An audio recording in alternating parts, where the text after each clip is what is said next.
Now on Denver 7 News at 6, the search for Aurora's next police chief enters a new phase today. Now you can help vet these two finalists vying to lead a department rebuilding the community's trust. Breaking from overnight, Ian is now a Category 1 hurricane. Take a look at your plans, know where you're going to go, and how to keep your family safe.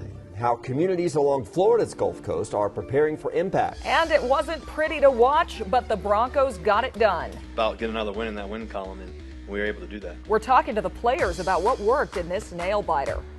And we're going to hear from the fans, too. Yeah. What's everybody worried about? Look, I heard there was only one other game ever ending at 10 to 11. 11 to 10. Yes. Such an Only it's like one more of other. a baseball Wow, score so than a low, football yeah. score. I woke up to it thinking, how did that happen? Right. That's right. Yeah, trying to do the math in your head. Yeah.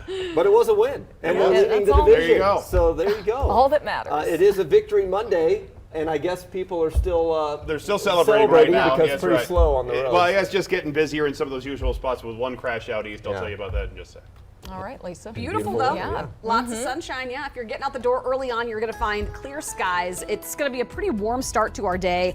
It was beautiful yesterday for the game, and you can see here on satellite and radar, it is clear across all four corners. Another pretty mild start, low to mid 50s here early on. Winds are west-southwest at about 5 to 10 miles per hour. When you look at our hourly planner, we're again going to climb into the low 70s here by about 11 o'clock. It's going to be a little warmer again this afternoon, mid to upper 70s between about 12 and 1, and then we'll hit a high right around 80 to near 83 in Denver. More 60s to low 70s for the mountains, but expect to see, again, dry conditions statewide.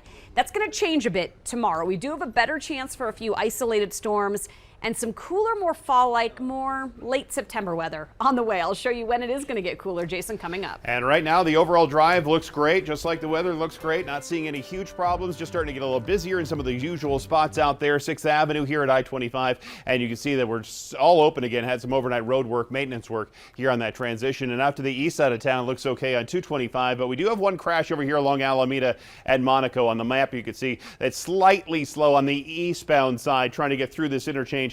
Not worth an alternate route at this point, but you will see some slight delays. Otherwise, the south side of town, nice and quiet. No problems to or from Castle Rock, Santa Fe. That looks all great. It's really the north side of town that's starting to see a little bit more of that traffic, including on I-25, I-76, and 270. All pretty typical stuff. We have some breaking news we're following overseas right now. At least 13 people are dead, including 7 children, after a school shooting in Russia. 21 others were also hurt. Russia reported this happened in a city about 600 miles east of Moscow. One leader said the gunman shot himself.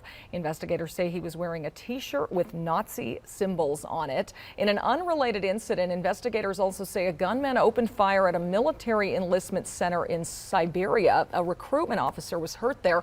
There have been growing tensions over President Vladimir Putin's efforts to draft civilians to fight the war in Ukraine. Well, it is now down to 2 candidates for Aurora's next police chief, and the search enters a new phase today. Denver 7's Brandon Richard is outside police headquarters this morning because part of this process will be talking to community members directly, because this job is trying to rebuild trust within the department. Yeah, Brian, that's right. And the person ultimately hired as Aurora's next police chief will take over a troubled department facing a range of problems and a ton of scrutiny. And over the next 3 days, the finalists will have an opportunity to explain how they would address all of those problems. And we are down to now 2 finalists after a third candidate withdrew their name from consideration last week. Those 2 finalists now are Scott Ebner and David Franklin. Now, Ebner has spent 27 years with the New Jersey State Police. Franklin is chief of staff of the Albuquerque Police Department. If one of them is selected as Aurora's next police chief, they'll take over a department plagued by problems and under a consent decree following the death of Elijah McClain in police custody. Last year, the Colorado Attorney General's office found APD engaged in racially biased policing and excessive force. And you can see why that would be a problem in a city as diverse as Aurora, where people of color make up more than half of the city's population. Now, in April, city officials fired Aurora Police Chief Vanessa Wilson after just 2 years for failing to effectively manage the department and build morale. And today, the 2 men hoping to replace her will tour the police department sites and meet with employees. Tomorrow, They'll answer questions before a community panel, meet with faith and business leaders, and hold a meet and greet with citizens. And on Wednesday, Aurora's mayor and members of the city council will have their opportunity, along with other city officials, to talk to these two finalists. And city leaders here say they are hoping to select and hire a new police chief by the end of this year. We're live in Aurora this morning. Brandon Richard, Denver 7. Hey, Brandon, big assignment for your first day with us. We've been following this storyline for several years now, but we're happy to have you coming to us from Memphis. Thank you, Brandon.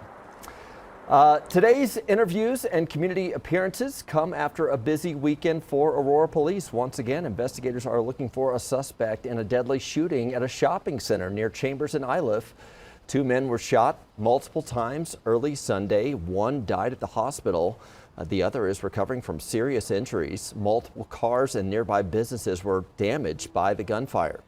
Also, Aurora Police shot and killed a suspected car thief. This happened Saturday at Alameda and South Galena Street at the Aurora-Denver line. In fact, Denver's police chief says Aurora officers pulled over the vehicle with 2 people inside. One of the men ran from the vehicle and police chased him.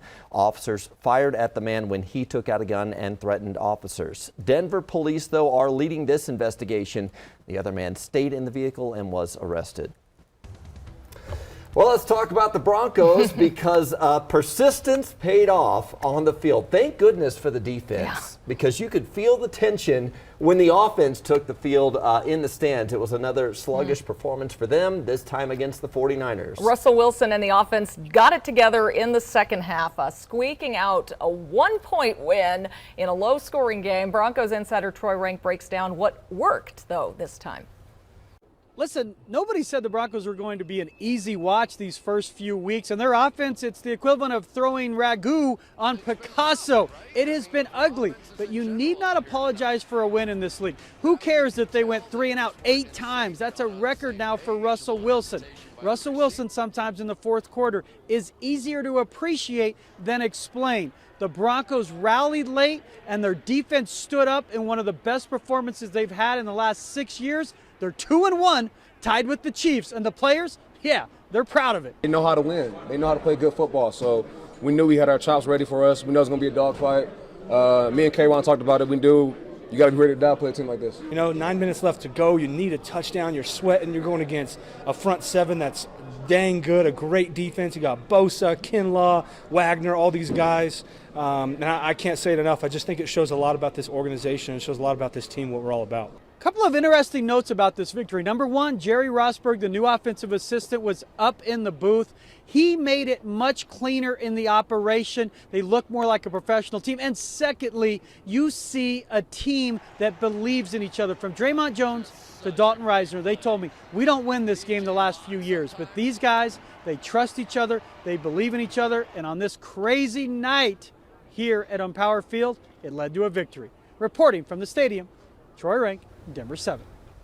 All right, they showed their grit. It's true. Yeah. It wasn't pretty, though. And I love how our viewers let us know exactly how they're feeling during the game. I don't love the booing on the field, but we do like this segment. I'm excited to bring this back. The voicemails that our fans leave during the game. Danny New is here with that. You checked the Broncos line here. Mm-hmm. They were very passionate. Oh, yeah. And I just finished listening to all of them. It took right up until now to get through them because, as you can imagine, it was a frustrating game, but we can laugh about it now because they won. Yeah, that's right. Yeah. Who cares?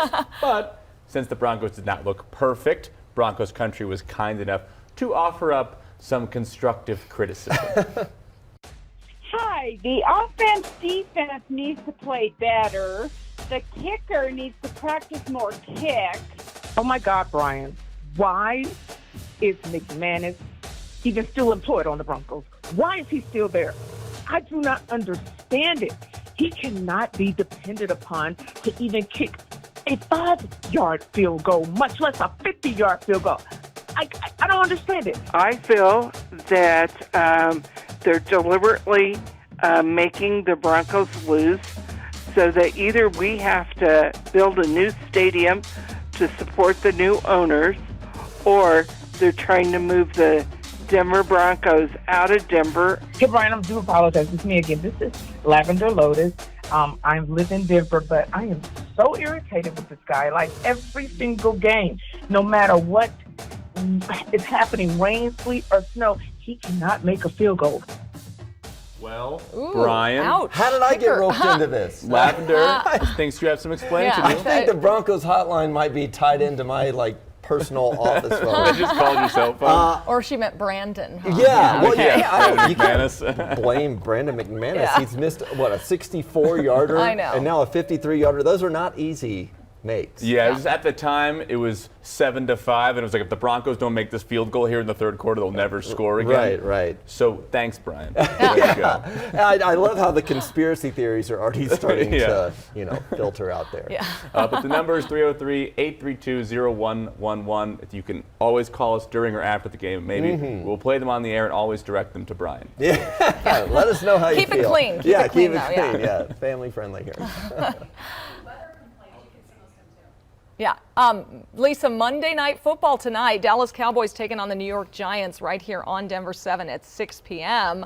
So we want to find out what the weather's looking like today. If you are planning to watch the game tonight or stay inside, It'll be beautiful here. Yeah. Yeah, it's going to be, it's tough to be inside on beautiful days like this for a Monday night game. We're going to be in the mid 50s here by about 8 o'clock on your dog walking forecast, low to mid 80s by about 5. Coming up here in a few minutes, it's going to be nice and dry here.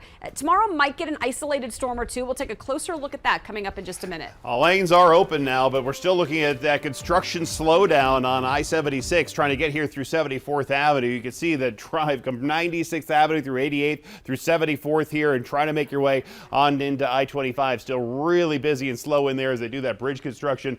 That's one of our longest, slowest commutes, at least 20 minutes in there trying to get to I-25. Well, NASA's newest moon rocket, remember this, it's tried to launch a couple times now, but it is still grounded. The next possible time it could finally take off. And a warning, if you use Facebook Marketplace, I use this all the time to buy and sell. I talked to a woman whose selling experience was too good to be true, what you should look out for. Also, will a Colorado town be able to do the time warp again? Oh, yes. This is old statutes coming into play for the Rocky Horror Picture Show that could cancel its performance next month.